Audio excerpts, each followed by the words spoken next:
What's this in your back pocket? The navigational aids. What's the problem? You a tyrant? Yeah, I am actually. What's your name and date of birth?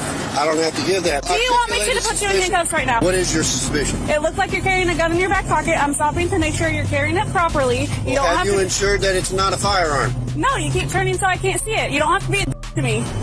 Well, you're being one to me. Am I detained? Yeah, you are. What's your name and date of birth? It does not matter. Yes, sir, it does. Call your Put you in- supervisor, He's right please. here. No you have your ID or not? I do have my ID, but you don't need it.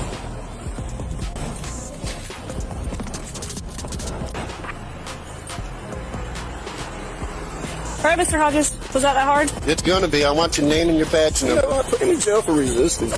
Okay.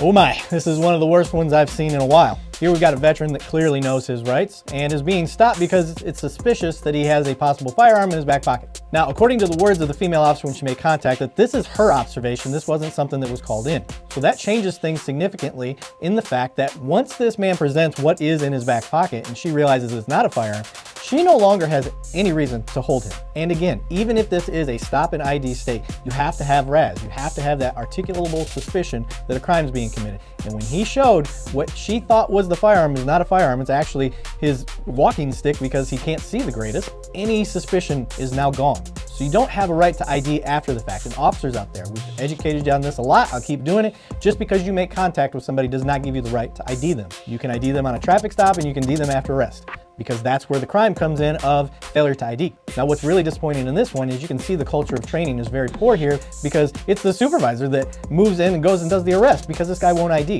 This is 100% an ego issue. It seems to be a huge training issue. And then we have a big professional issue here because when he says that, what are you, a tyrant? And she's like, yes, I am. That's the initial contact and that's how you're going to approach it. And then the kicker for me is when you place him in handcuffs because he's not ID'ing. We already proved he didn't have a gun, so that wasn't the suspicion of a crime. You put him in cuffs because he wouldn't ID, and then you let him go.